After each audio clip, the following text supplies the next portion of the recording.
Hey there, Film Fights with Friend fans. I am your host, Paul Varacchi. Hey, and I'm your other host, Stephen Koepfer. And today we have a very special episode with two very special guests. Us. Yeah, us. Hey, by the way, Paul. Yes, sir. Happy 4th of July. Happy 4th, buddy. It's tomorrow. The day our country was... 250 years, bro. Founded?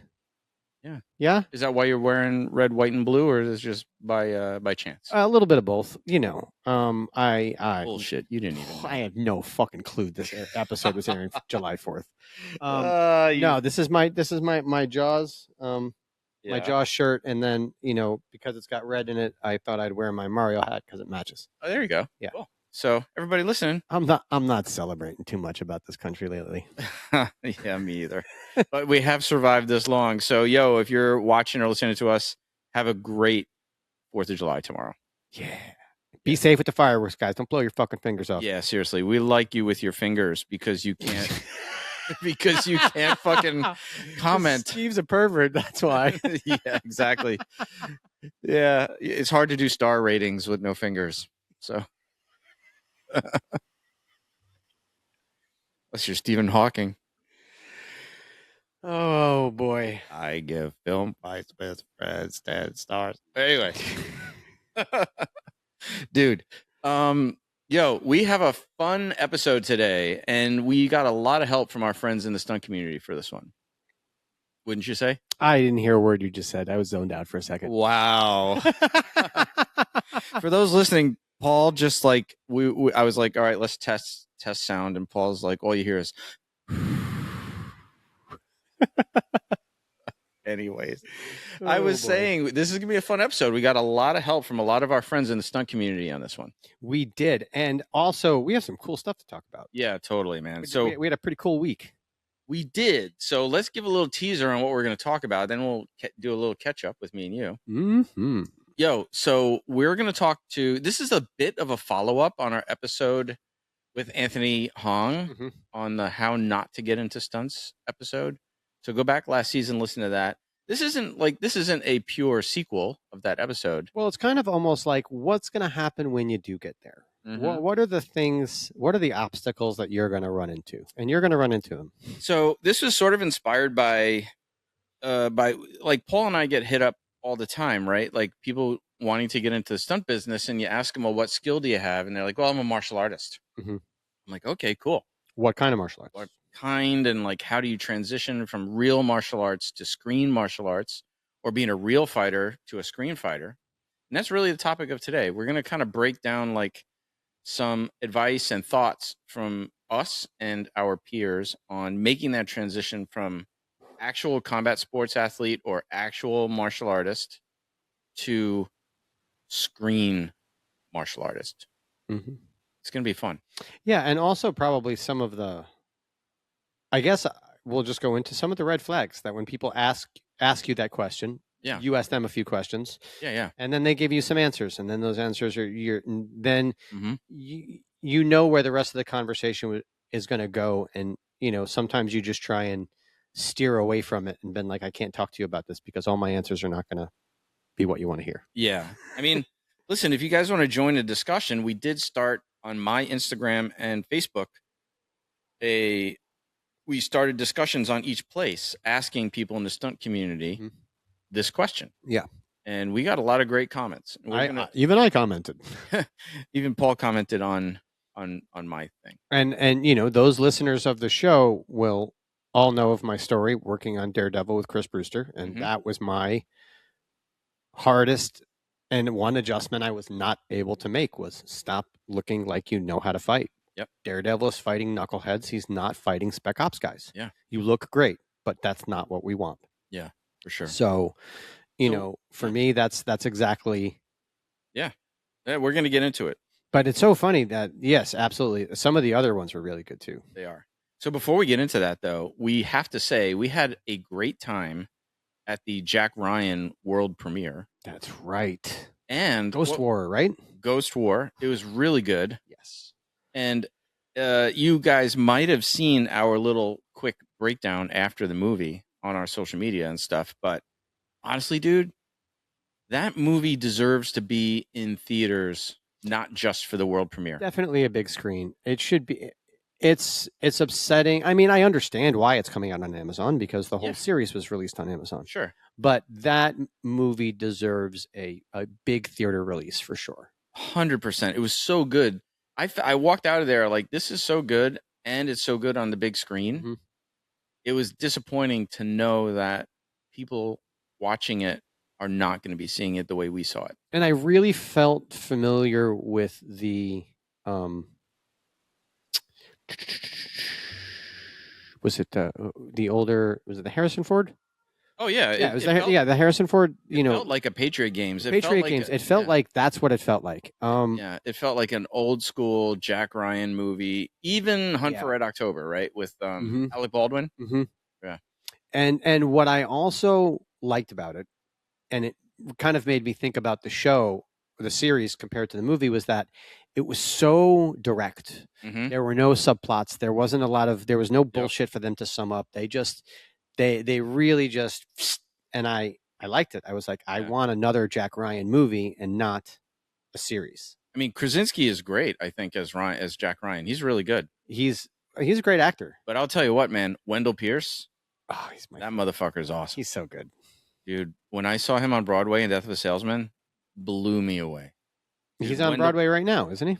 He's doing a Shakespeare. Yeah, Shakespeare, some kind of Shakespeare production. That guy is a beast of an actor. But he plays center. We won't give any spoilers, but he's definitely sort of center stage in the drama of this film. And Mike Beasley? Oh yeah, he's great. That guy, he's so good. I saw him when we walked out of the theater. I saw him and I shook his hand. He was cool. I didn't want to ask for a picture, but such a cool guy. It's played, and what's so funny, and I was like, when you see them for 5 seconds and they're like talking, you're like, oh, he played himself.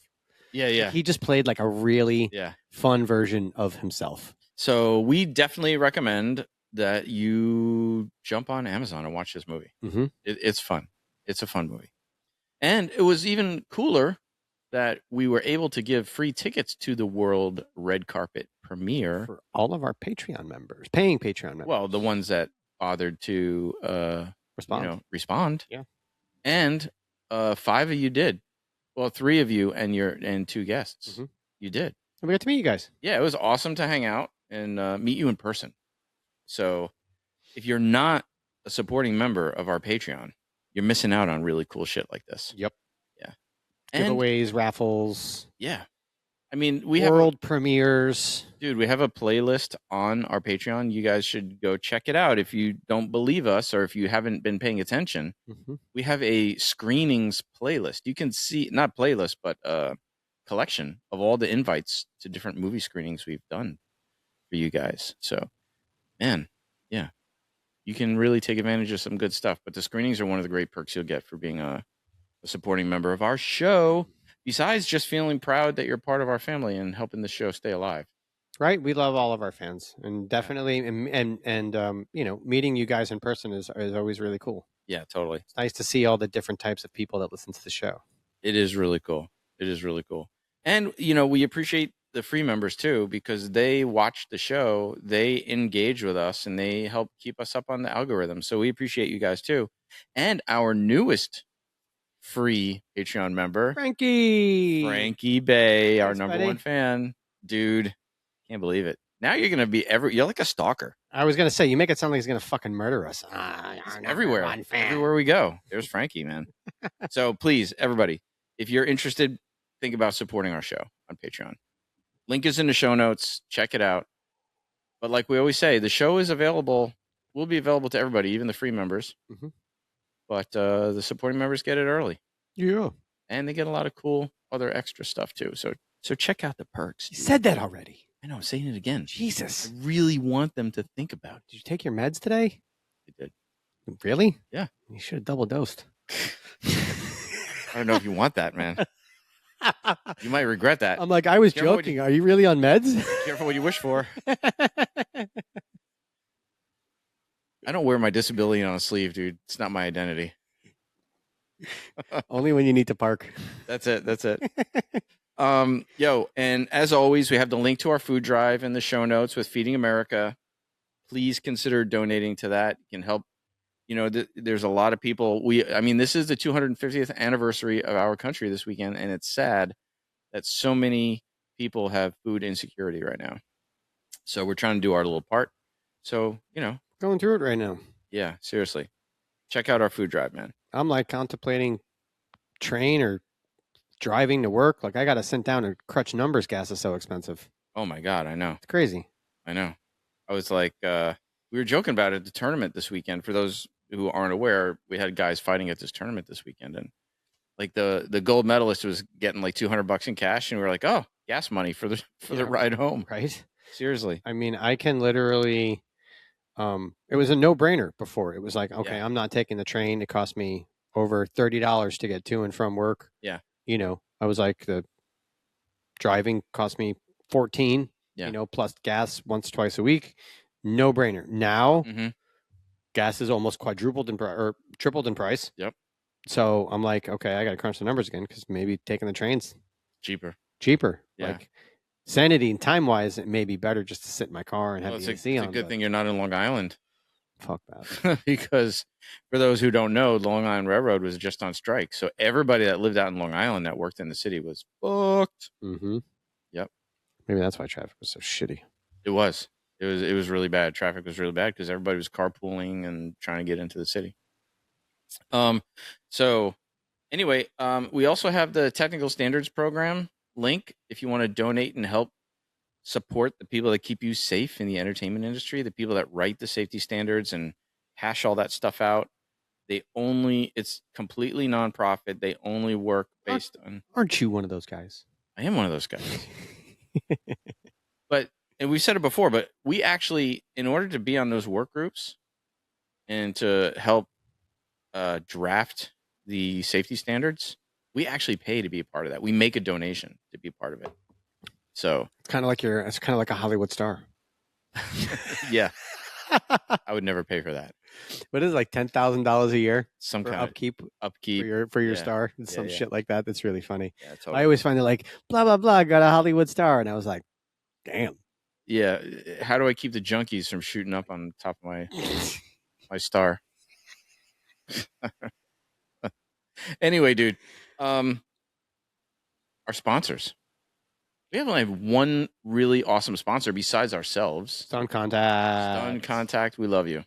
Yes. From day one. Link is in the show notes. If you are in the industry, especially in the action filmmaking industry, and you're a stunt performer or an action actor, or even a stunt coordinator or anybody who works in the industry and wants to know what's going on. And right now, that's the most important thing because jobs are not as, especially for us in New York, LA, Jersey, the jobs aren't so local to where you can just count on movies shooting in New York. We have to check all the New England now everywhere. for work. And it's all close now. It's all work is scarce, Well, look, even the New Jersey's kicking it right now. They're doing really good. In Most fact, of my work has been all in Jersey in the past 2 years. The producer that just hit me up this week about potentially coordinating, again, shooting in New Jersey. But if you're not on Stunt Contact, you need to be. And you will get a sweet discount if you use our discount code, FFWFPOD. I'm not saying it, bro. It's 25% off a daily subscription, 15% off a weekly. Foofpod. And Foofpod. Dude, we should make t-shirts with like a barking dog with an iPod on. It's like a woof pod. Wow. Okay. This is what happens when we start recording by ourselves without a producer in the room. Oh my God. So, but hey, it's a great segue, man, because this whole episode is essentially geared towards new performers who are just getting into the business and using martial arts as their springboard. So like us, follow us, everything, do all the subscriptions and reviews and all that. But let's get into our discussion on transitioning from real combat sports, real martial arts into screen combat sports and screen martial arts. So, Paul, I know I sent this to you yesterday, but for everybody else, we got a shitload of comments from a ton of performers. And so what I did was I kind of broke them down into 5 categories. They all kind of drifted towards one of these 5 categories. Mm-hmm. So we'll start with the first one. And I'm using your term that you said in one of the past episodes, being technically untechnical. And that is looking unskilled. Mm-hmm. So I'll just start with Jay Adams, former guest. Go check him out, season 1. We love Jay. And he wrote, learning to throw a punch with horrible form just so it will sell for the camera. Yes, I like to call that left-handed anger. Yeah. Swatting. So this is something that we all go through. Like learning how to look like you don't know what you're doing. Mm-hmm. This is one of the hardest things to do. Once you figure it out, though, it's very easy to turn on and off. Yeah. But you just have to find that way to make your brain click. Yeah. And I always ask. Now it's the first question I ask whenever I have to do a fight or whenever I have to throw a punch, even if I have to push somebody, anything it is that I'm doing. I'm like, yeah, am I a guy who knows what's going on? Yeah. And if they're like, no, I'm like, okay. And I literally have the smallest little thing that I do. If it's a fight, if I don't know what's going on, normally when we have our hand, we square up, our elbows are tucked in. My elbows are kind of inside my ribs, right? And I know that they're inside. I do the absolute opposite when they say to play a knucklehead. I stretch my arms out, I roll my shoulders back, and I kind of work my hands around, and I keep my hands down. Yep. And I make sure what I try and do is I try and not hold my hands. I try and keep my arms greater than 90 degrees. Right. So 90 and less makes me look like a fighter. 90 and more to 180 makes me look like I'm untrained and my hands are away from my face and I'm trying to be tough. That's a cool tip. That's kind of the way I think about it. Now, the funny thing, the interesting thing is it's not only about looking unskilled because I was just thinking like most of the decent fights that I've got to do on camera, I was doubling a character that the character did know how to fight, but you still have to do it wrong for the camera. You know what I mean? Like you still can't do it the way you would do it in real life. Very true. Or you have to emulate the way that they punch. Yeah. So like that kind of leads into Tim Lasick's comment. And so for those who don't know Tim, he's an awesome dude, but he was a real life fighter. The early days of bare knuckle MMA, also high level wrestler, And I had a chance to roll with Tim. It's like a solid block of granite. Dude's a beast. Just can't move anything. No. There's no joints. But super fluid and loose too. I loved rolling with him. Tim, if you're listening, I loved rolling with you that time you came by. So Tim wrote a very long comment. And so some of these comments, I took pieces of them, but he wrote a really long comment on our Instagram post. So definitely check that out. But he wrote, if there was a hump to overcome, it was the cognitive dissonance of purposely making my punching mechanics sloppier. The quick, direct, efficiently generated punches that I spent years mastering, then teaching, generally don't read as well on film. Nope. It's too fast. The camera can't see it. Yep. It has no idea. Yep.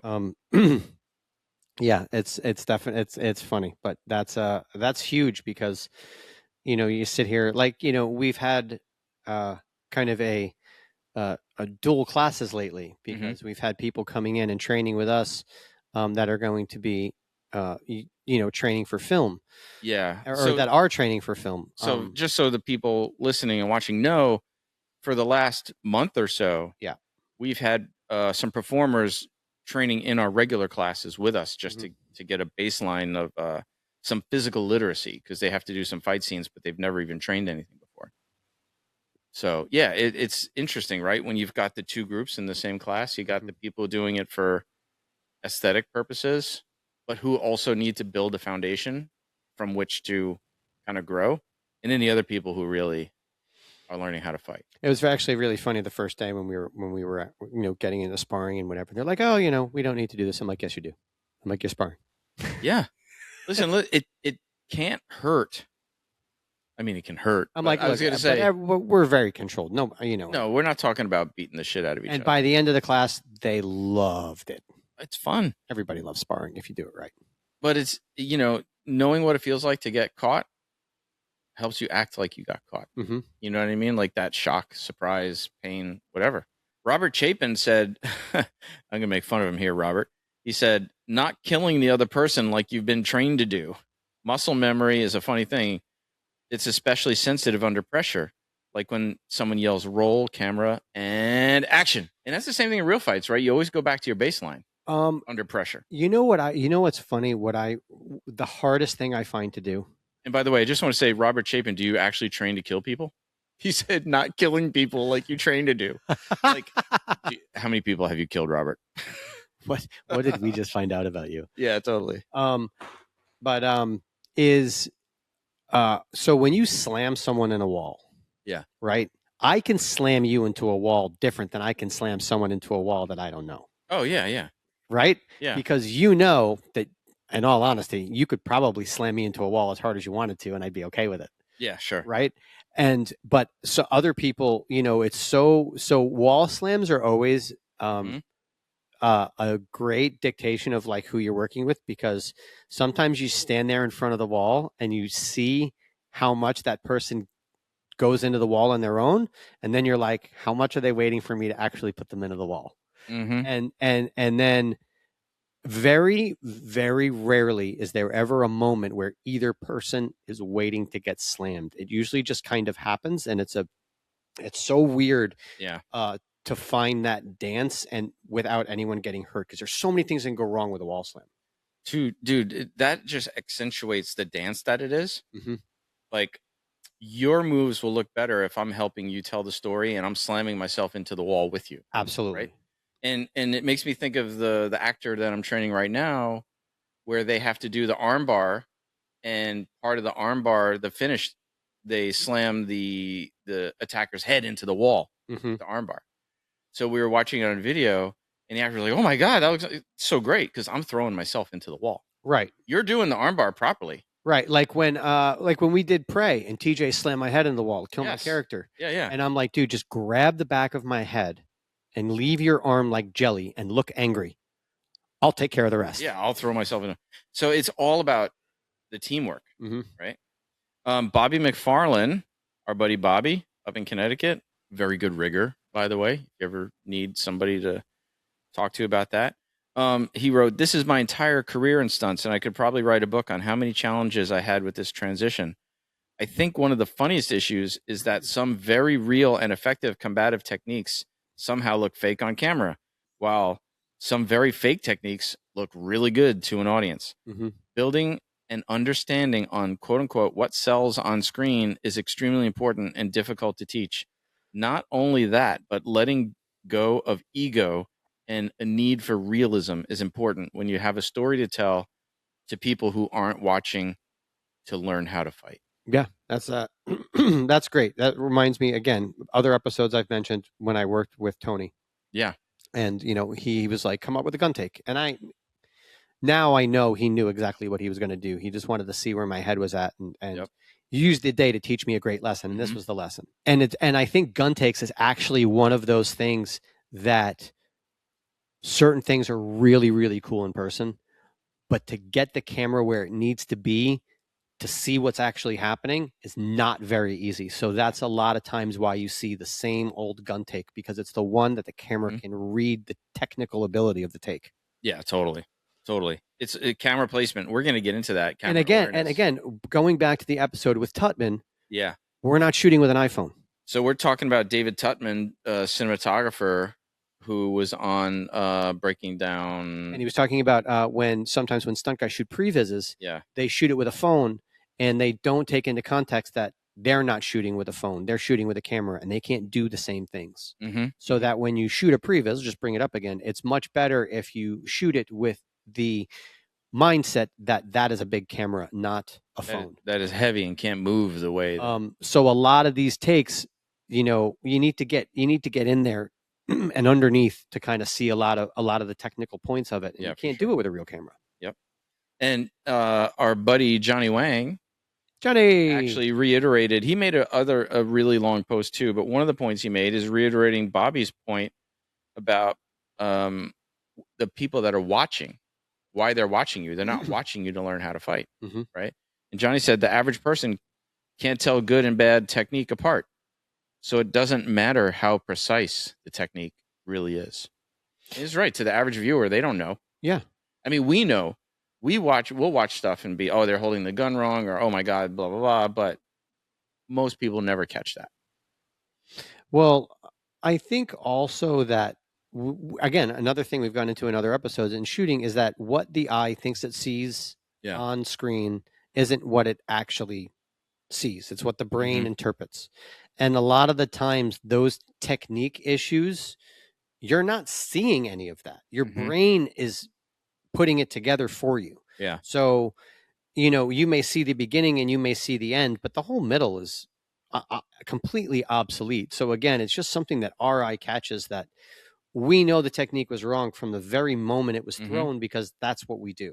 And it's also like, and we'll get into this more in the camera awareness part, but it's also how it's shot. Like, is this like a John Wick wide, where they're going to show the whole action so you can see everything?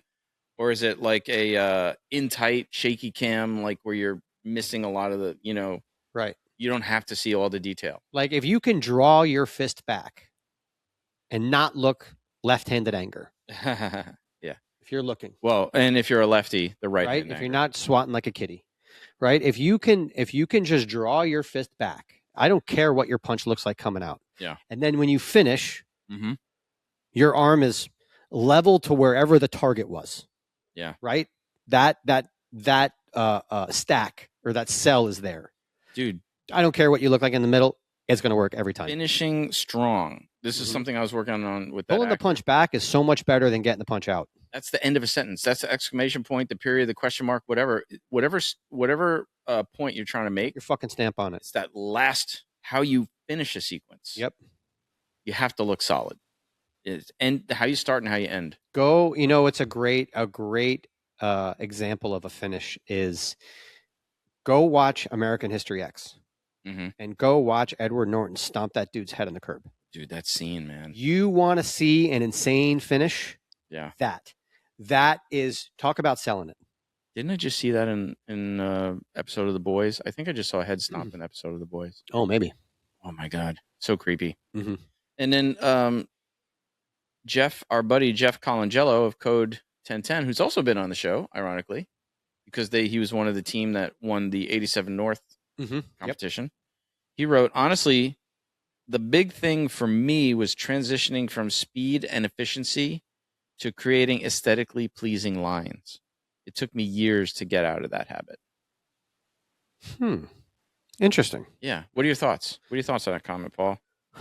I mean, I get the speed and efficiency. I get, like, when you're training to actually fight, you're training for effectiveness. I mean, I guess it depends, because if you go through to a lot of the old school, like, kung fu action flicks and those things, they fought and they did a lot of beat pauses to talk, and then they would fight again, and then they would beat pause, and then they would a beat pause is something I'm just made up, but pause in between the beats, but they literally wouldn't really talk as they fought. They would fight, stop, say dialogue, and fight.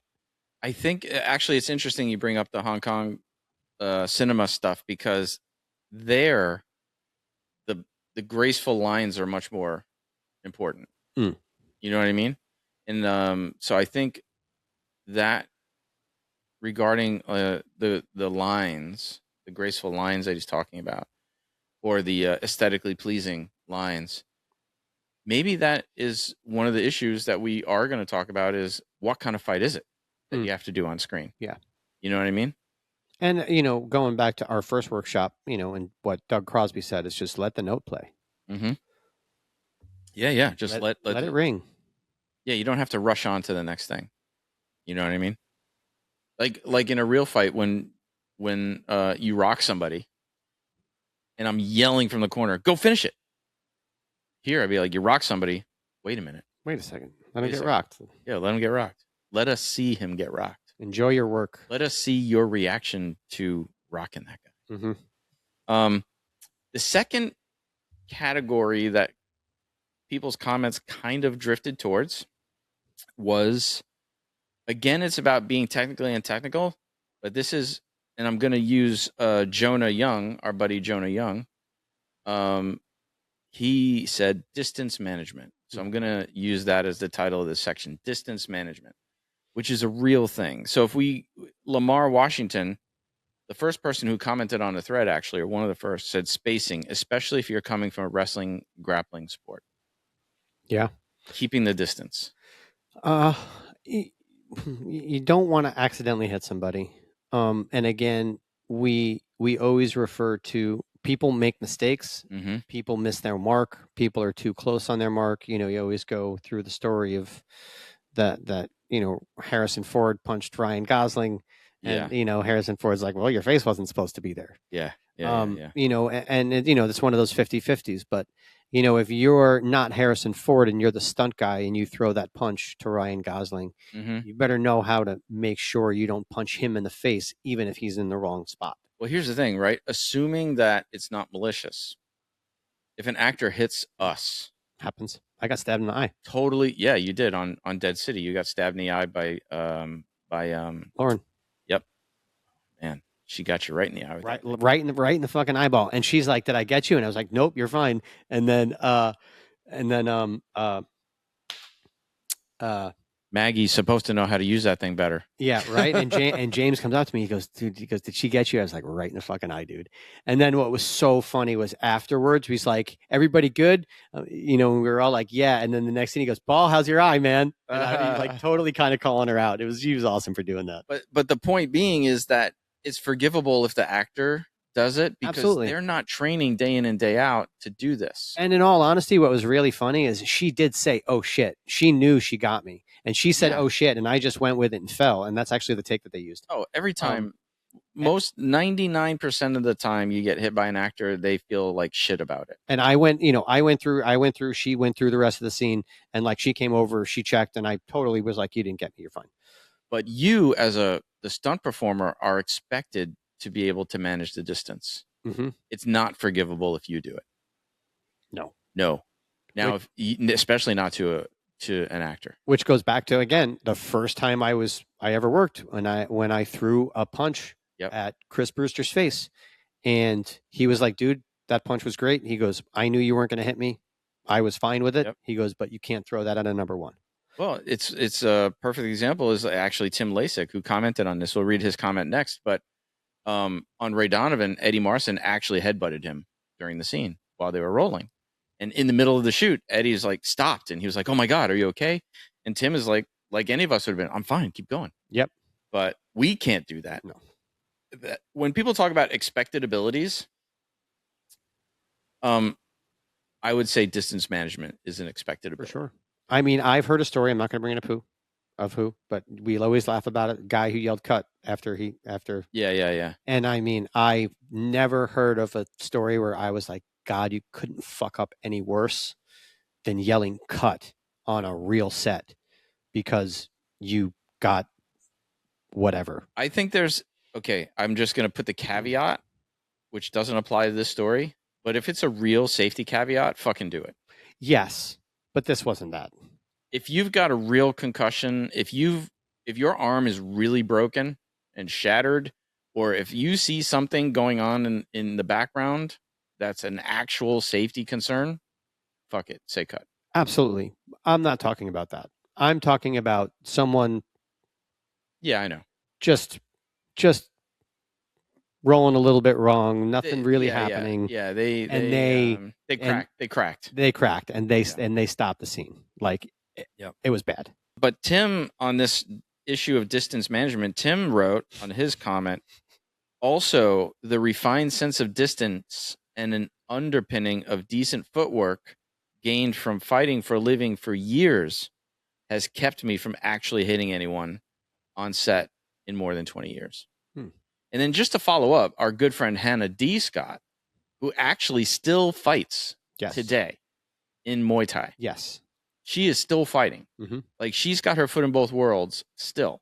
She's done some really amazing screen fights, but she wrote, one of the hardest things I found was to be open, not having the tight guard or looking like a fighter, unless, of course, the character is. I think people worry that if we, and what she means is real fighters. If we actually fight and train properly, we won't be safe. Don't understand range, etc., control. People often think you'll hit the actor or a scene partner, but I find it's the opposite. I have a better understanding of range. Mm-hmm. And I totally agree with that, 100%. And people ask, like, hey, what's the point of training, like what we're doing with these actors, right? Training them in the real classes with everybody else, even though they're going to probably undo some of the stuff that they did to make it look more sloppy or whatever. Like, what's the point? I mean, think about all the students we don't knock out that walk into punches. That's because we have really good fucking control. And that's in the moment. Yes. That's not even milliseconds to think about it. That's literally instinct. Mm-hmm. And you're able to pull a punch and not knock somebody out when you're in the middle of throwing it. Yep. That's harder than what we do. Yeah. And I think it's interesting that both Tim and Hannah, who were and still are actual fighters, mm-hmm. both said the same thing. Yeah. That is their training to actually fight that has helped them really control the distance. 100%. I think, and understanding it as well, because I'll be honest, I think, like you and I talk about the times we hit each other, mm-hmm. but we always laugh about it because we were always on the reaction or at the very, very end of it. Like, it was always like, I almost want to call it a touch with the punch. Well, it's also with us, or we've not like a deep, you know what I mean? Yeah, like, sure. Or like with you and Jared with the staff thing and Troy and just like all that.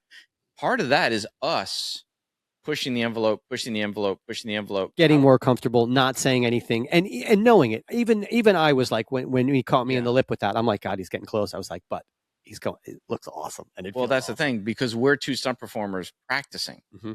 and just doing our own passion projects or whatever. That's not what you don't push the envelope with an actor. No. Even with another stunt performer, like. We'll be like I remember I was with Chris Gombos in this fight scene from Ray Donovan, and we had body shots to do. He's like, "Oh, you can hit me in the body. I don't care." Like we do. You hit me. Yep.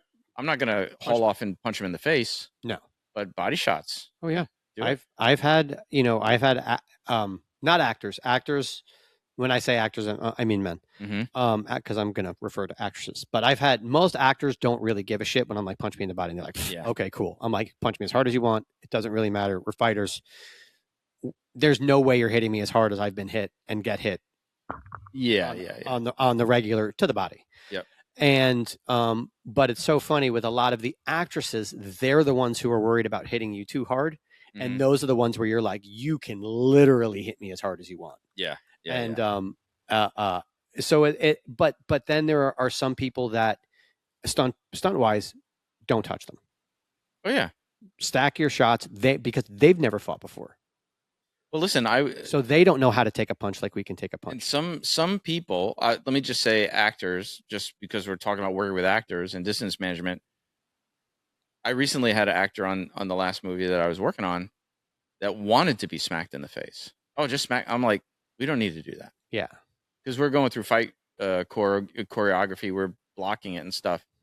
And if you're doing, it's like, look, on the take, smack me in the face. We'll get one and we're done. No, but this was a young actor, just like kind of like in their late teens. You know what I mean? When you want an adult man to smack you in the face for this scene? Like, no way, bro. No.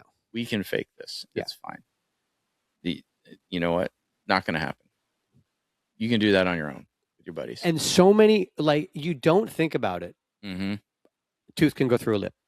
Oh, so much stuff. So many bad things can happen just from a slap. Mm-hmm. Especially when one person doesn't know how to slap, doesn't know how to manage distance, is a little bit nervous, goes in a little too far with the palm. What happens if you box someone's ear? Dude, or going back to my early martial art days, I actually got a very light punch to the face sparring with somebody, but it shattered my tooth because I had a cavity on the inside. Mm-hmm. Didn't know it.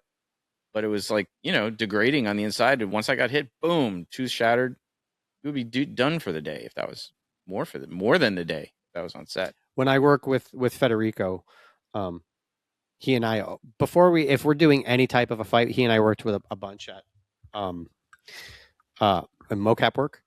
I can't say for what, not yet, but we did. I'm going to be a technical person right now. Fix do that. There we go. Need to be little. There we go. Okay, cool. Yeah. And he and I kind of have like an ongoing, I guess it's a physical joke of, Yeah.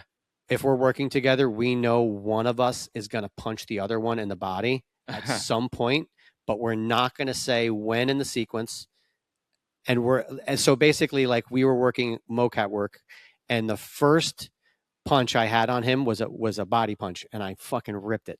Right, and I ripped it right in, and he was like, "You asshole!" And then the next one, he was expecting me to hit him, and I didn't even touch him, and it was just his. Afterwards, he's like, "How the fuck?" He's like, "You're such an asshole." He's like, "How do you rip one into me?" That one. He's like, and then I braced for it. I think you're gonna do it again. He's like, and you don't. And then literally, Manny was coordinating that day. And then Manny looks at Federico. I think he kind of knew what we were doing. He's like, all right, Federico. He's like, now he's like, you're going to push kick Paul. And he just looks at me dead in my eyes. He goes, you know, it's going to fucking happen, right? I was like, I would expect nothing less. Yeah. Wait, which Manny? Manny Ayala? No, Severio. Oh, Manny Severio. Yeah, cool. Yeah. He was coordinating the mocap work. And so what's interesting is Charlie Parrish. Hey, Charlie. He commented so many thoughts. First, each art is going to have its own challenges, which is so true. The universal challenges that first come to mind are the training to miss, not make contact, which is what we're talking about. Second, opening, loosening up technique so the camera can see. And then I'm just going to follow up with our other number one fan, McKee Carpenter. And this is kind of following up on Charlie, because he's talking about the different styles have different challenges. McKee wrote, as a performer fencer, because he came from fencing, from real fencing, I had a hard time adjusting my point away from my partner, the point of his saber or whatever he was using. For the longest time, the point between us is what kept me safe. Oh, interesting. Right? I never thought of that, but that's kind of like the 5-degree rule that we talk about. Mm-hmm. So he had to learn to do the 5 degree. So for those listening or watching, the 5-degree rule is you never have to punch directly at somebody's face or point a gun directly at somebody's face. Mm-hmm. More appropriately, the gun. You know, it's funny. 5-degree rule is off, so you're never pointing directly at their face. The camera won't notice. It made me realize that sometimes when we spar, we have a lot of fucking students that would be great at stunts. Because they do not punch me in the face. They punch me 5 degrees to the left and 5 degrees to the right. And I'm like, just punch me right down the fucking middle. But McKee is bringing it up in the context of a sword or a saber. Interesting. Yeah, very interesting. Well, we had one of our good buddies, Jared Kirby, came from a fencing background. Mm-hmm. And if we ever talk to him, which I'm sure we will at some point, sure, he'll tell you that was a hard adjustment for him as well, coming from a fencing world and a stage combat world and transferring over, because even that's different. Let's just say your background isn't martial arts. Some people, you say, what's your background? And they go, well, I've done stage combat. Yeah. That is a completely different type of combat than it is than what we do for film. It's not, we okay, let's be honest. We stunt people joke about the stage combat people a lot, but it's not, it's only in good fun. The reality is that stage combat, completely different set of goals. Mm-hmm. And the environment is completely different, right? So, and the audience is on one side of you. Well, yeah, it's always playing to one angle, but more importantly, you don't have doubles. You don't have stunt doubles in theater, right? Generally speaking. And I'm sure there's some case somewhere where they did that, but generally speaking, you don't have stunt doubles. So safety is even more important than it is for us. Like for us, we're happy with mostly safe. Like we're accepting a level of risk always that would not be acceptable in theater, right? Because there's no stunt doubles. If that person gets stabbed or hurt or whatever, that's, now we're on to the understudy or whatever. Mm-hmm. So it has to be the bar for safety is way higher. And because of that, I mean, in tandem with that, I don't think the theatrical audience expects it to look real like the television and film audience expects it to look real. Right. So you've got all these characters, so you can get away with less quote unquote real looking stuff in theater and less dramatic, unsafe stuff in theater because 1, you've got to protect the actors, and 2, the audience doesn't care so much. Mm-hmm. So, and 3, you're playing to the nosebleed seats, right? You're playing to those people all the way up there. So the dramatic movements have to be even more dramatic than. So I think it's like kind of like screen fighting is somewhere in the middle. This is my theory. You can post in the comments if you think I'm full of shit. But the screen fighting is somewhere in the middle of stage and reel. Like reel, you're so tight, you have to open it up a little bit. Mm-hmm. To open. Right. For the screen. But for the live performers, you have to tighten it up a little bit for the screen. Like the screen is somewhere in the middle of that on that spectrum, I would say. Eric's Son, also season finale last season, season 2. Go check it out. Great episode, very popular episode. Talking about the Rip. Yeah, the Rip, where he was Steven Yeun's stunt double. He wrote, "Oh, this is such a good one," meaning the question. Had to spend a lot of time practicing footwork drills and taekwondo to get lighter and be a better dance partner. Mention the dance partner comment again. Yeah, exactly. There we go. Because this is a partnership. We're telling a story. Oh, and our good friend Francesca, aspiring stunt woman, resisting the urge to close the distance and pressure forward when striking. Because she also's fought for real. Yes. In the cage. Mm-hmm. So she trains with us. Yeah. Distance management. It's a real thing. Oh, last one for distance measurement. Our buddy Calvin, also from season 1. Mm-hmm. Great guy. Love you, Cal. I remember the main challenge. You're okay, Cal. You're all right. He's all right. Oh my God. Go back and check out his episode, The Chosen with a Z, Chosen. That was a good one. Episode. Because he doubled Chosen on the karate. Or no, Cobra Kai. Cobra Kai. Yeah, totally. I remember the main challenge in the beginning was learning to adjust choreography for the camera. I personally found film fighting similar to martial arts, kata, and theatrical fighting, where I needed to learn how to act and sell the fight. However, for film fighting, adjusting distance, timing, striking angles, footwork, and keeping track of the camera position was tricky for me. That's an interesting one. And that leads right into camera awareness. Yes. Boom. Johnny Wang. Technique could be fabulous. If the camera can't catch it, it doesn't mean shit. I love that. It's so true. I mean, that is one of the hardest things. Let's assume you're pretty good at the partner dance. Mm-hmm. The third person in the room in the fight is always the camera op. Mm-hmm. Where is that camera? Is it over my right shoulder? Is it over my left shoulder? Is it over there? Is it a wide? Is it this? Is it that? Is it a low angle? Is it a high angle? And you have to adjust everything. You know, I remember the first time actually it was on the Good Fight, and I was not a stunt guy. I was playing an assistant instructor, and it was kind of the first time I was playing a character that was actually part of the scene, if you know what I'm trying to say. Yeah. That wasn't just there as a whatever.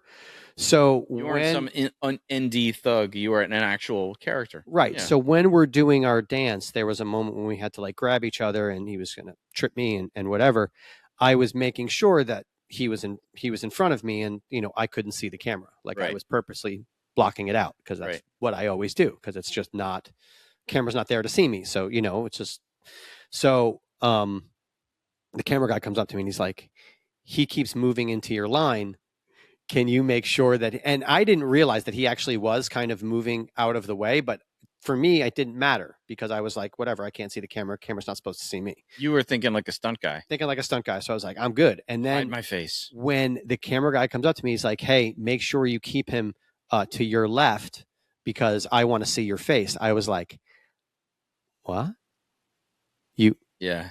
And he's like, yeah. He's like, you're the other instructor in the scene. He's like, and I was like, it took a second. I was like, you want to see me? Yeah, nobody wants to see you in reality, right? Paul. What the fuck? This is when TV is fake. But no, for real though. But we talk about this a lot when we're training actors, right? If you're a stunt or training rookie stunt people, if you're a stunt person, keep those hands up nice and high. Hide your face. Don't get burned. Yep. Knock on your eyebrow. If you're an actor and you want to be seen. Yeah. Knock on your chin. Drop that hand nice and low so knock on your chin. See your handsome face or pretty face or whatever face you want to see. It's weird, but there is a way to make it look like you have your hands up while your hands are down to, from a technical fighting standpoint. Oh, yeah. On camera. Yeah, for sure. Mark Cheng. Hey, buddy. Each move only needs to sell and look good from one angle, the camera's angle. Mm-hmm. That's it. And then Darren Holmquist commented, Camera awareness is difficult for fighters. This was actually a really good point. You talk about the real fight, people coming from fighting to screen is difficult for fighters because they're taught not to care what something looks like. They need to be effective. Maybe they were able to throw a punch great for one angle, but when production changes the angle, they struggle throwing the same move differently because of the different camera placement. Right. So one angle you got to throw it across the jaw, and then the next time they move it below and behind you, and you got to throw it across the eyebrow. Yeah. But they know how to throw a punch to knock you out. Or if it's a low angle, you got to throw it sometimes like under the chin, like down here, nice and low. But it is true, like the point he made about actual fighters not caring about how it looks. You're just trying to get a job done. And now all of a sudden, like getting the job done is about how it looks. It's completely different. Ego was the next category that people talked about. And our buddy Dewan White, who's an actual boxer and a really talented stunt performer. I know you work with him a bunch in mocap. Yeah. We worked for, honestly, years together. Yeah. He said, challenges I've encountered have mostly been ego related. Some fighters can't separate their real selves from the role they're playing, and it's a huge pitfall. Well, that guy can. I'll tell you what, because he is a phenomenal boxer, man. He has a right hand that is just as crisp as a fucking crystal lake on a summer morning, man. Yep. And he can be as goofy and loose and shitty as you need to be. Because again, we've done everything working on mocap together. And he and I also had a fun day where they just let us do a bunch of wrestling throws and stuff because he and I could do that. Yeah. And they just let us stay late and we were suplexing each other and it was awesome. Dude, he's right though. There definitely is ego. And also from the actor perspective, you know that I doubled somebody on a show that had some, let's just say, real life, real world fighting from their military background, but were terrible on screen. Were terrible, but their ego wouldn't let them let somebody else do it for them. And then the fear of the director from standing up to the lead also just let it happen. I mean, we were all on set like, this looks like total poop, but what are you going to do? You know, it's the ego. But was that when the person got called back, unbeknownst to the actor? You mean and they reshot it? We got asked if we were available to come back. The doubles, we got asked if we were available to come back. Well, you didn't mention it was you, so I didn't want to bring it up. It doesn't matter. I mean, but it was on another. They were like, "Hey, are you free to come back on another day and redo this whole scene when he's not working? When he's not here?" I was like, "Yeah, I'll take another day for sure." But the ego is also with performers. Like you have to know your place when you're doing this. I want to do my own place. Stunts. You are not. This is not about you. Right? When they're like, I want to do my own stunts. Why? No one's going to fucking know until that you tell them afterwards. This is not about you showing off how fucking good you are. That's not what this is about. Nope. Like nobody gives a shit. And along those lines, Manny Ayala, love this guy. Such a fucking talented martial artist, that guy too. They need to be open-minded to choreo and stop suggesting that the choreo in hand is not realistic. This or that won't work in a real fight. Or why am I losing if this guy's, smaller than me or like whatever. Right. Your job is to tell a story. Your job is not even tell a story. Your job is to tell someone else's story. So shut the fuck up and tell it. Yes. Yeah. You're just one small part of this bigger organism that is a storytelling machine. That is a film. It's like sometimes it's, they don't shoot things in order. They'll shoot, if you're shooting a movie or whatever, they'll shoot stuff out of order. You need to know where your character's at before and after what's going on in that scene. Because if you just go in that day and you read the scene, and you're like, oh, I'm going to play it this way. And then the director's like, dude, your wife just got hit by a car 3 pages before this. Yeah. Did you not? You should be grieving right now, dude. You're grieving. Like, why are you? Yeah. And that, so make sure you read your script. Make sure you know where your character's supposed to be at. Because sometimes you may just look like an asshole. Like, honestly, read the sides. This is what I would say to the rookies. Read the sides that they give you. Like, when you get to base camp and you're in your trailer and they give you the sides, fucking read them. It's amazing to me how many people actually don't. I've been there on days when actors don't know their lines and fake being sick. Yeah.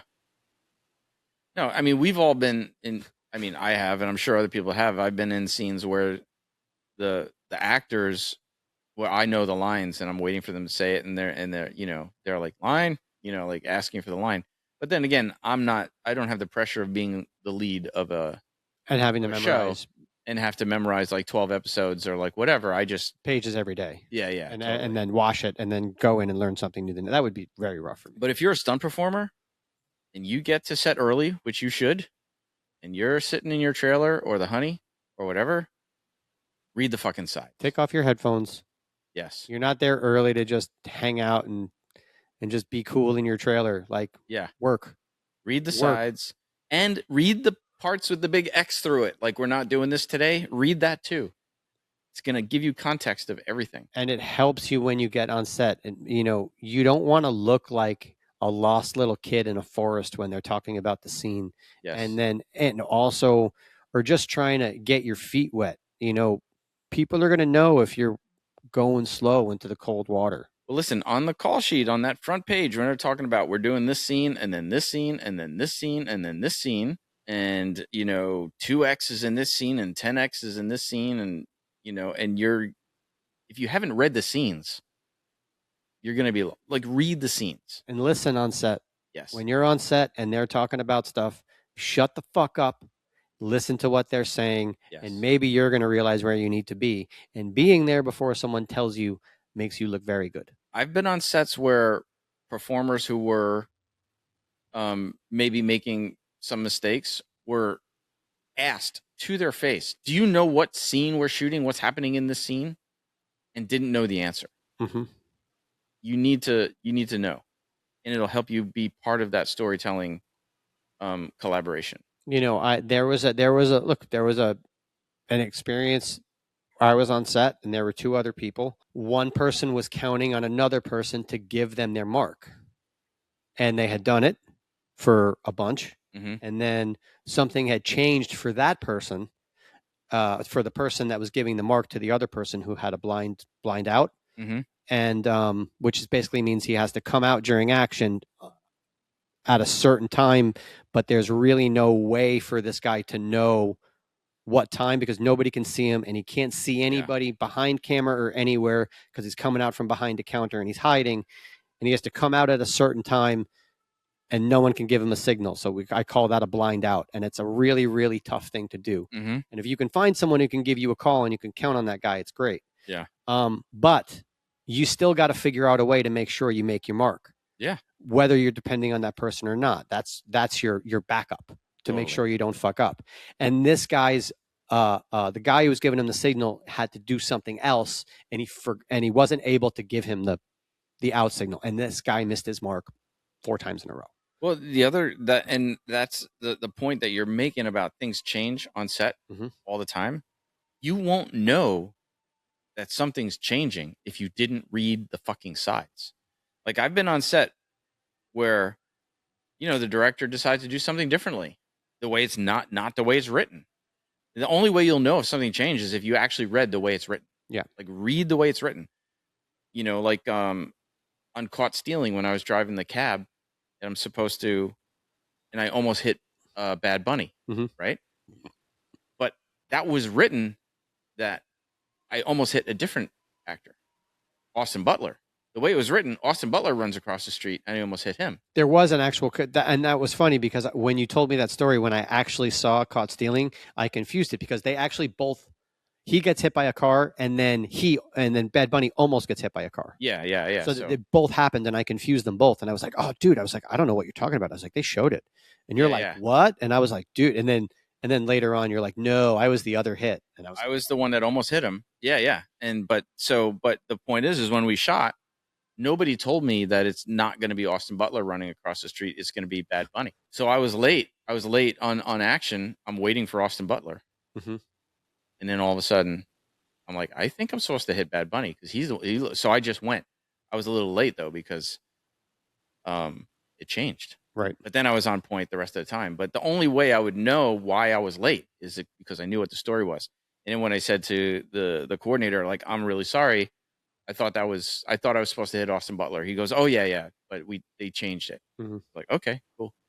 But you're only going to know if they changed something if you actually read the pages. So read the pages. Back to Hannah D. Scott, our fighter friend and awesome friend in general. When it comes to the ego section, she said, I also think there's some vanity I've seen where real martial artists or fighters want to look good.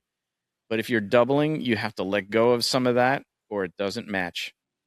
If that makes sense. Definitely, definitely glad I've got good reflexes when some scene partners' strikes are a little too close for comfort. Haha. I agree with that 1,000%. Yeah. I gave you a compliment actually when they posted the behind the scenes of when you were doubling Eddie about how you held your hands and you fought and you threw punches like he did. Oh yeah, like yeah. from the back.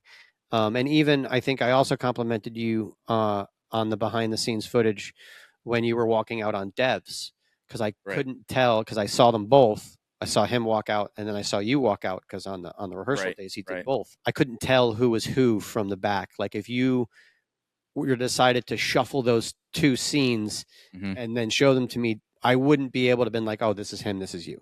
You had his walk, you had the he had a weird little limp, little slow movement. You had it all down. Listen, the perfect example with the Eddie Marson thing, right? Is that day that fight you're talking about was Parkinson's came back. Well, yeah, but this was before that. This is a big bar. This is a big bar fight, right? So, and, so Eddie was when he would stand, we couldn't get him to stop sticking his pinkies out, which is completely an incorrect. This ties back into doing something incorrectly. Right. Right. So that morning we had a pre-call to create the choreography with Doc and everybody else.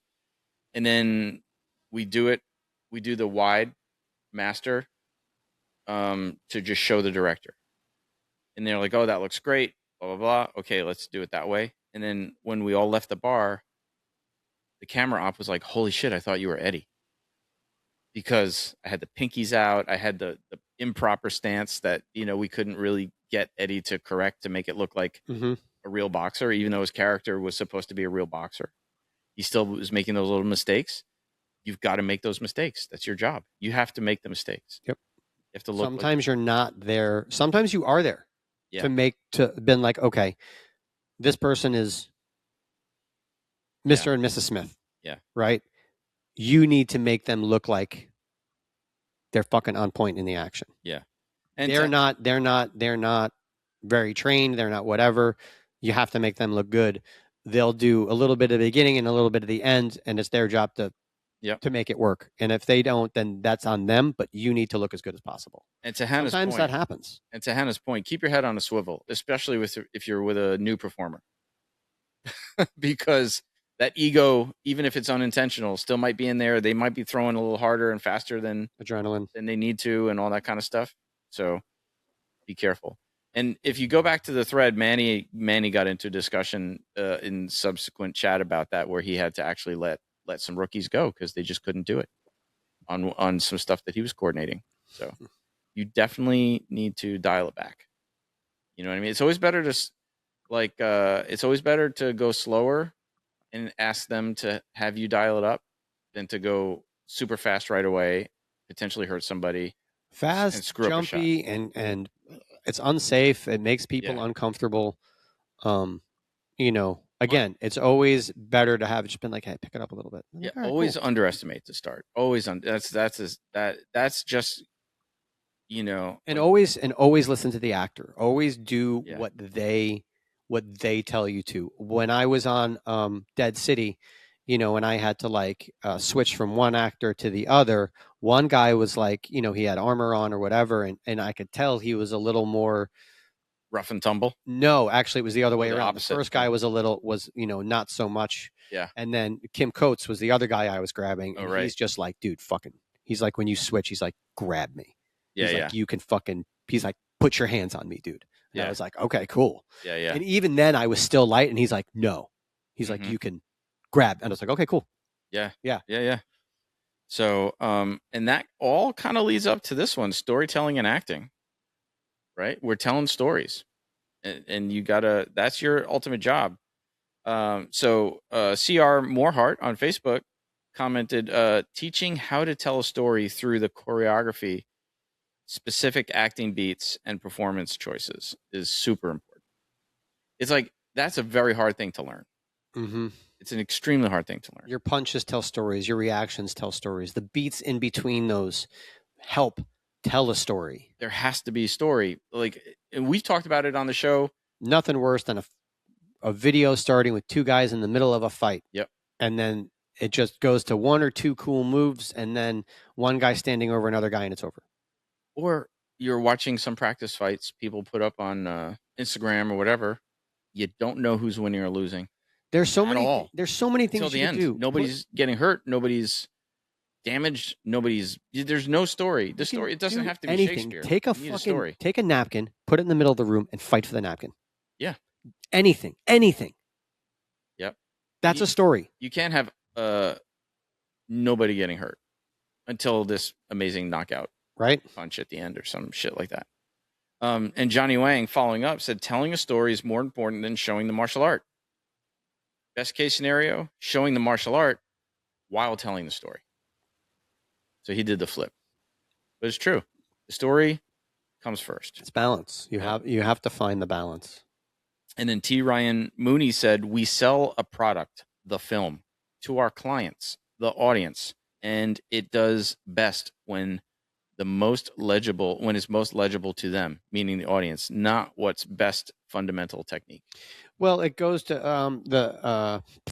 the John Wick with the triangle and shooting him in the head. Oh yeah, right? At rehearsal. At rehearsal, and Keanu was like, I would shoot myself in the foot. He's like, who gives a shit? J.J. Perry said, doesn't matter. It's a movie. Doesn't matter. It's a movie. Yeah. And we all watched that scene in John Wick 2 when he has that guy in the triangle and he shoots him in the head. And you're like, dude, that bullet's going right through his head into your foot.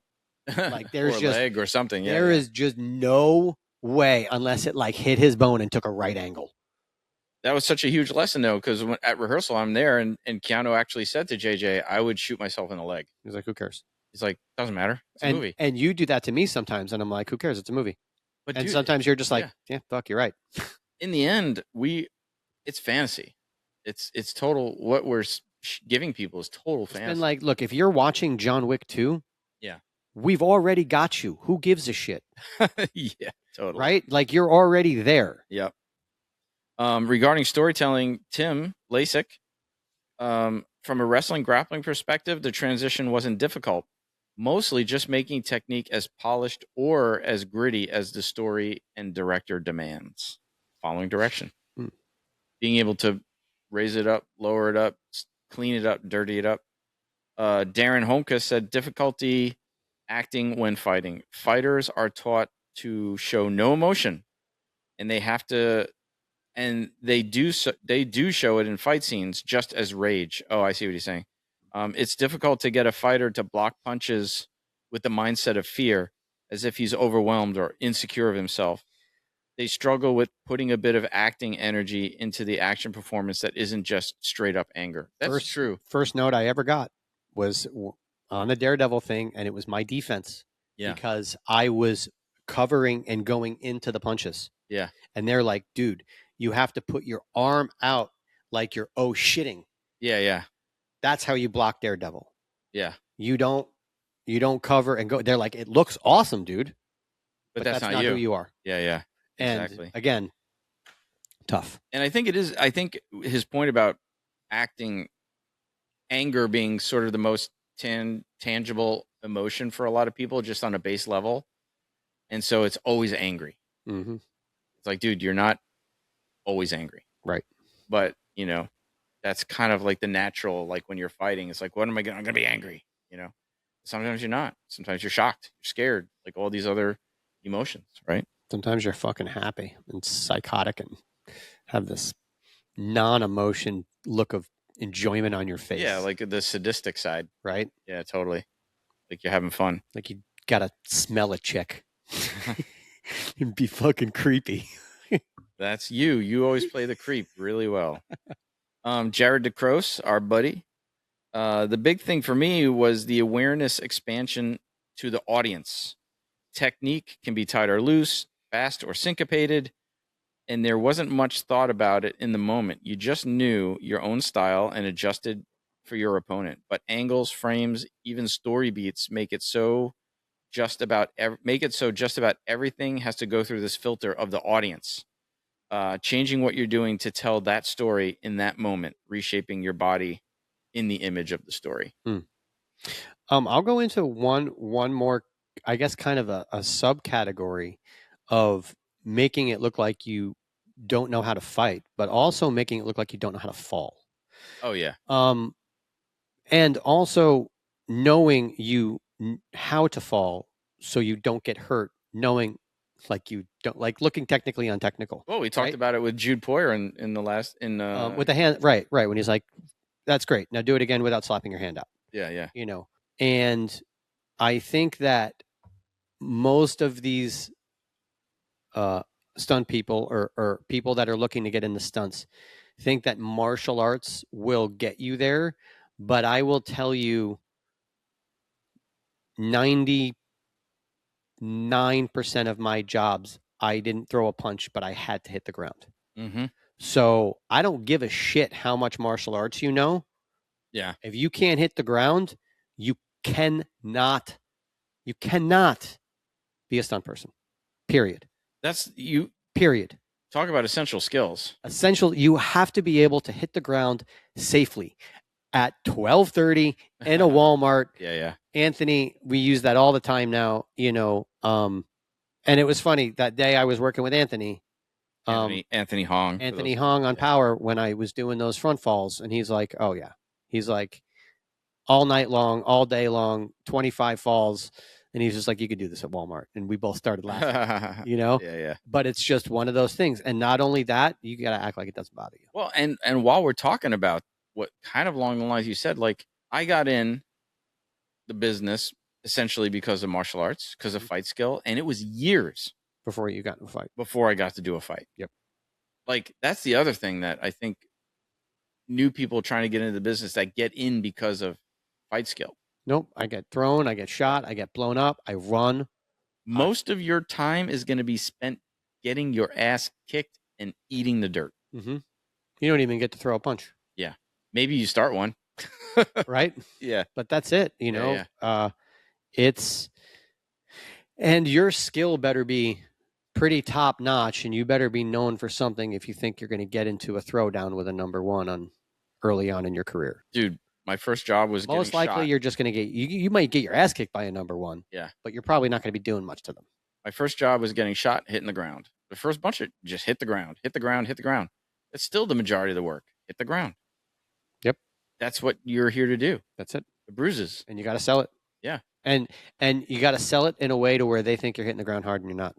Yes. And that's you have no idea how great that is to have everyone around you think you're fucking.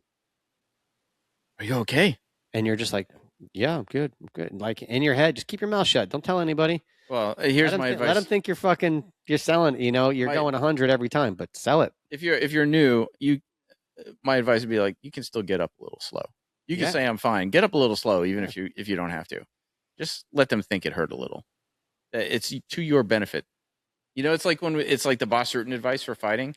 When you're in pain, your face should look like you're not in pain. Right. When you're not in pain, your face should look like you are in pain, just to fool your opponent. Even if you did a fall, you're not at all hurt or tweaked or in pain or anything, just get up a little slow. Yeah. And but make sure when you start your scene, don't start your scene hurt. No. Start your scene like you're ready to go. Yeah. Don't start your scene like you want somebody to notice that, give you attention. Yeah. Don't fucking do that. No. Don't steal the scene. Don't. But I mean, give you attention like, oh, I just took that fall hard. I want somebody to notice it. I'm going to, Oh yeah. No. Nobody gives a shit. Fuck, dude. That's what you're there to do. Yes. You're there to take that punishment. And I promise you I remember our first workshop was somebody was like, you're only as good as your last job. And maybe I'm a dick of a boss, but I looked at Steve and I leaned over and I'm like, bro, you're only as good as you're only as bad as your last fuck up. Well, it's I like go, you're supposed to do your job. Nobody's going to remember you for doing what you're supposed to do, but someone's going to remember you when you're supposed to do something you're supposed to do and you fucking can't. dude, it's like when people ask, does the fall ever not hurt? I'm like, no, it always hurts. Always hurts. But are you injured? Right. That if you're not injured, that's good. Putting any part of your body from any distance to the ground, to the concrete, is going to hurt. It's going to feel uncomfortable. It's going to scrape. It's going to rub. And that's what our pads are for. But sometimes you can't wear them. So sometimes, not only do you have to roll and fall right, you have to know how to adjust yourself so you're not hitting what we call your point all the time. Yeah. And then, all of a sudden you end up not being able to adjust your fall and you break your shoulder because you've fallen in the same spot 15 times. Move it around a little bit. Yeah. That kind of leads us to the last bit. Practice. How to practice. Oh, man. So Calvin said at the end of one of Calvin On's comment was, luckily I had people to practice film fighting with for a few years before I ever stepped on a professional set. Which is what we're talking about. It's going to be years and years of work to unlearn or modify this. And we did so much training. We trained with Calvin. We trained with a lot of guys. And, in the beginning of your career, you're going to find yourself training things that now you're like, I'm never going to fucking train that. Dude. Like, we don't do, I'm never going to train stair falls again. I'm not, I was going to say, I'm not going to Astoria Park and throwing myself downstairs anymore. But it was like, I'm glad I know how. Yeah. I'm glad I did it. But you need to, to his point, and I would say for us, like even here with Breakfall Studios. Don't practice car hits, guys. When we first started Breakfall, right? No. I mean, not like you would on camera. No, not like you would on camera. Of course. I mean, definitely practice. You should practice. For sure. Or you could practice figuring out how to shoot it with the roll off the hood, with the car not moving, and all those things. Like, you can... No, like everything, whether it's a car hit or a stair fall or whatever, you inch your way forward. You know what I mean? But regarding fighting, which is what we're talking about, you should have a group of people, and hopefully over time you will meet people that will become your crew, that you will do this over and over, and you make the time to practice. If you don't know what you're doing, I always go back to that first interview I had with Chad Stahelski to work on Wick 2, where he said, you want to be in this business, you have to learn how to shoot and edit. You don't have to be the best, camera op.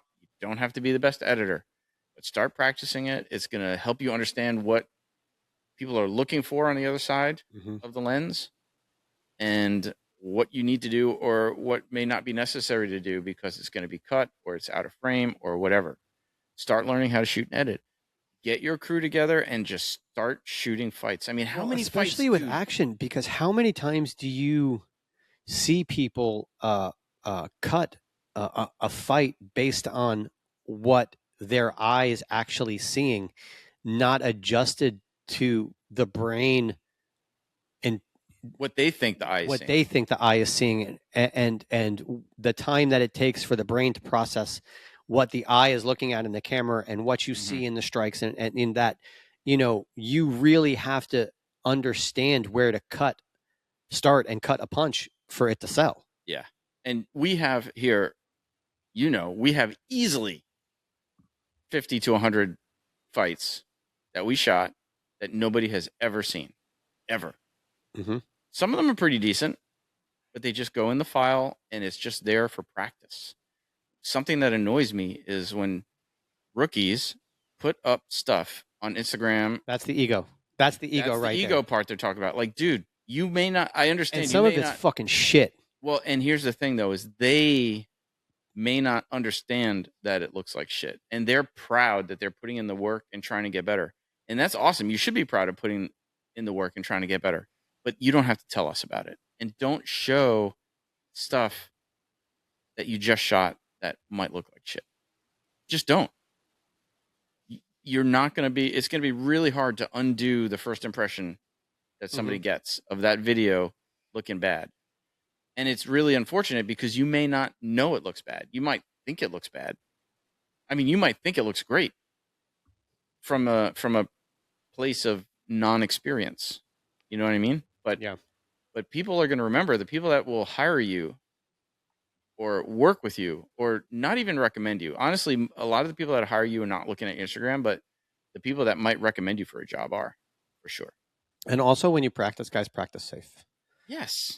That's where it all starts. If you do dumb shit when you practice with ill regard to those around you and yourself, then you're most likely going to make those stupid decisions when you're on set, and you're going to end up working for people who are going to get you hurt.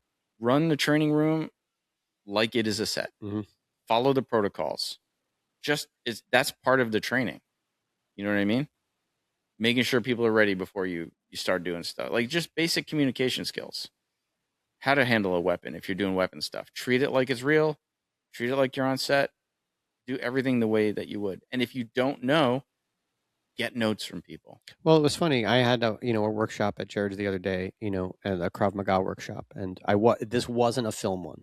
I was showing them stuff, but I was like, the first thing I want you guys to know is like, we're pointing these at each other. I'm like, we're not doing, this isn't film. This is Krav Maga disarms. I was like, we're not doing this for camera. We're not doing this for camera today. I was like, I'm just showing you guys a bunch of Krav Maga stuff. And I was like, so I'm not going into those details of don't point it here, don't point there. I was like, we're pointing a gun at each other's heads. I was like, we're doing Krav Maga.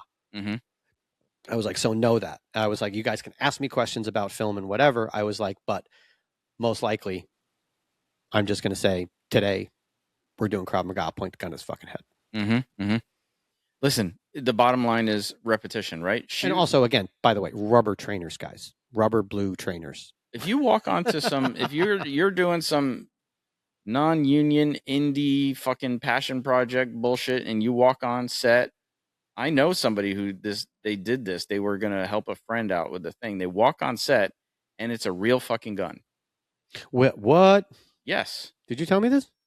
I'll tell you more details when we're not on air, but I think I told you this. Oh, shit. And this person was going to help by coordinating a friend's thing. Bye-bye. They just turned around and was like, I'm out. Later.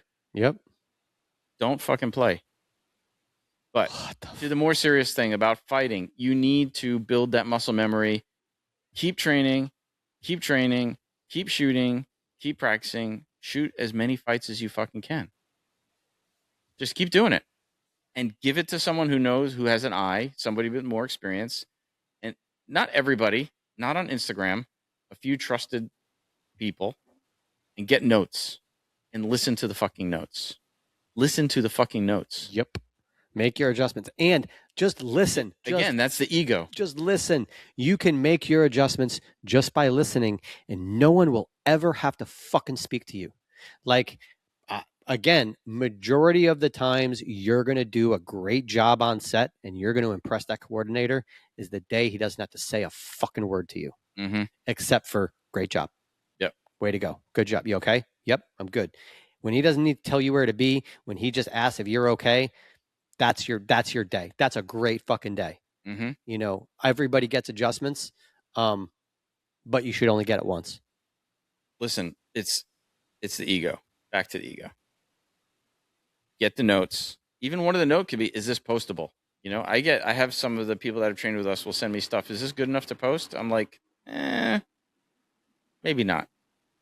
Do it again. Do the whole thing again. And if it's still not good, do the whole thing again. You don't have to do a new fight every time you get together.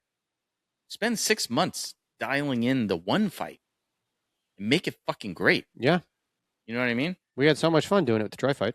Yeah, exactly. You don't have to let's say you guys get together to train break down 300 and something beats of fucking choreo.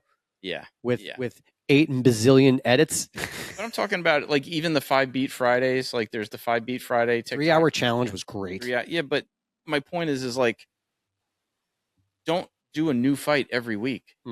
Chances are the fight you did last week is not perfect. Or not even close to perfect. You'll never be perfect. So next week, we're going to do it again. And next week, we're going to do it again. Maybe do it again with different people in different roles. And then next week, we're going to do it again with different people in different roles. And maybe the next week, we'll do it again. Okay, this time you're going to shoot it. I'm going to edit it. And see how good your fight comes out when you have 5 people in it and all those 5 people know everyone's parts. Exactly. That is going to be a great fight. Yep. This is where you. That's how you know where you're supposed to be. Yep. And then when not only let's also get into that. What if you have a fight with 10 people? Like the bar fight you had, there was 7. 4 versus 3. Yeah. Yeah. There were 7 people involved in that fight. You need to know where other people are, not only where they're gonna be, because you may have to be there, or where they were, because you got to make sure that they weren't there. Or you're gonna have to avoid them. I've been in scenes where I have to jump over somebody that fell in a place where they. And guess what? You have to do all of this without looking like you're looking for any of it. Of course. But the only way you get good at it is by repetition. Like anything. Repetition, man. So, and then the other thing, of course, is like you mentioned, Troy, the shot-for-shot remakes. There's creating your own stuff and doing it over and over and over and over until you get it right. Or try to recreate somebody else's stuff and reverse engineer it and see if you can get as close to the original as possible. And when we do it, we actually try and when we act the scene, we do the voices, like we say the words. Oh yeah. But we try and do the voice, like we try and ad lib it. We lip sync. So we literally try and do even the dialogue the exact same way and deliver it the same way, so that we can put the actual sound from the fight on top of ours. Of course, that should be your goal. If you're going to do a shot-for-shot remake, try to do it so you can sync it with the original audio, 100%. And so I would say, let's say, and don't start with like Troy, like what we did. That was a big fucking mistake. We did a whole bunch. Yeah, but we did a whole bunch of shot-for-shots before that. No, but that was still a big fucking mistake. No, it wasn't. What are you fucking No, it was fun, but that was a lot. We put a lot of work into that. Yeah, it was not a mistake. You know what I mean. Fuck that bullshit. That was not a mistake. That was fucking tough. Do you think I'll put it this way, I wouldn't do it again. I guess that's what I mean. I don't know if I would put that much time into like. Come on, every time you watch a result, you're glad you did it. No, absolutely. But I'm saying, I guess maybe big mistake wasn't it, but I wouldn't do it again. Not something that epic. Yeah. That's a fucking epically huge, long fight that took them 6 days to shoot. Yeah, I know. That was just a crazy. But we have the cheat. We already have the answers to the exam. True. So we did it in a day. And we learned so much. Yes. So much about it. And that's where I learned about all the stuff about the. There were times when we were editing that, and Jared and I thought that we're like, "Is that 2 hits?" Yeah. Like, is it 2 hits? And then it wasn't. It was just the begin or the end. The ending of one frame showing the hit, the beginning of the other frame showing the hit, but the eye only sees one hit. Yeah. But you have to slow it down frame by frame by frame to see 2 hits. And there were so many times on the first day when Jared and I were adding in extra hits. I remember telling you guys, just do, this is why I was a jerk, just do what I'm fucking telling you. Right.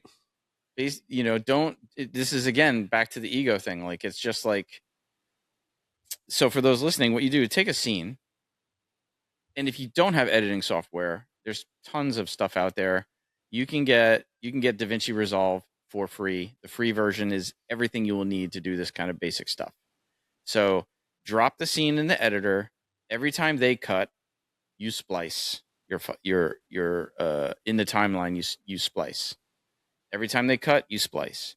Then you're gonna have all these sections of film, right, of your digital film. And then you're going to see like, oh, this A, C, D, and G look like it's from the same take, same camera. This section was probably one take, and they took those sections. Then you'll see section B, F, J, whatever. Oh, these from a. Then you'll start to see like, okay, so they did a bunch of takes from camera over here. Right. And they did a bunch of takes from camera over here. Then they did some over here. Then here's the wides. How many of the masters did they use? Not too many. Nope. But they used a few, and so, and you start to see where they had the camera to shoot this fight, and you do the same thing. Okay, we're going to do a take from over here. We're going to do a take from over here. Oh, well, this is obviously a special insert little piece. This is a special. We can do that special. Blah, blah, blah. So you start to reverse engineer it. And then if you see something that doesn't work in their version, do it anyway. Do it the way they did it. Even if it doesn't work, you're going to learn about what doesn't work. Maybe your future exercise would be to do a version like your own version. I tell you, everything in that fight worked. For the most part, yeah. Like that, like I will say, I was like that doing that fight, all the moves, everything they did. I mean, we even sent it to the, Jared knows all those guys. Yeah. Who coordinated and designed all that fight, Yep. and they all loved it and thought it was awesome. But to the point, that was after that was like literally 10 years after we started doing this stuff. And the whole time we're just like, no, we're taking our time. Mm-hmm. We're not going to rush it. We're going to learn the choreo. Mm-hmm. We're not rushing this. We're not going to rush into shooting it. We're going to shoot it when we're ready. I mean, you and Jared were able to do it as a oneer if you wanted to. That's how insane that shit was. But we had it down. We basically had that when we first learned it, we broke it down into 8 parts. Yep. And we learned 8 parts piece by piece. And then we took that to 6 parts, to 4 parts, and then we were able to do the whole fight in one shot. Totally. It was awesome. But your first one should be shorter, like the one we did with Jabari, the Jack Reacher movie fight. Oh yeah, and then also the Leftovers was really fun. Yeah, the Leftovers was a good one with. But that was challenging. That was a challenging one. But I'm literally like, it's like when I was in art school, we used to have to go to the Met and try to replicate the old masters' drawings and stuff. This is exactly like what you're doing. Find a fight that you think is awesome, and start with like a 10-beat fight. That's it, something small. Yeah, don't start from like the final fight of the raid. Yeah, exactly. And just try and replicate it. And just do this. And then 10 years later, you might be good at it. But again, don't do it in a day. Take your time, treat it like a production. Mm-hmm. Really, really break it down, pull out the editing software, break the scene apart, find every single, do it exactly like they do it. You don't need fucking fancy equipment to do the shit. You can get DaVinci Resolve for free and use your cell phone. Like most cell phones have like at least 3 different lenses right now. You've got enough to play with. Mm-hmm. Enough to play with. And like even on mine, you can go into pro mode. You can start messing with color correction and all this other stuff. So you don't need. And I would recommend that put it this way, if we were going to do the Troy fight and didn't have you, it would have never worked. You need a camera guy. The 2 guys fighting can't do this on their own. They can't do this without a specific designated person to be your camera guy and your editor to kind of already start working on this before you're there. He needs somebody else. We had Francesco as our AD. Yeah. You need somebody else there to keep track of everything with you. Somebody on the outside. Build your team, build your crew. Mm-hmm. And it takes time to build your crew, but that's what you want. Build your crew. I think that's it, man. Yeah, that was the whole list. The whole list. Dude, thank you to everybody who commented on the threads. Yeah, this was great. It was really, really awesome. Keep us chatting for this long. Yeah, man. Keep us talking. Everybody have a great 4th of July weekend. Enjoy. Hope you see some good fireworks. No one blowing their fucking hands off. Be safe. Totally. And everybody have a good one. Later. Film Fights with Friends is produced by Stephen Koepfer, Paul Varacchi, Press Record Studios, and Breakfall Studios. This episode was engineered by Matthew Kaplowitz. This show is powered by our supporters at Patreon and is a registered trademark of Film Fights with Friends, LLC. Original theme by Ahrue Luster.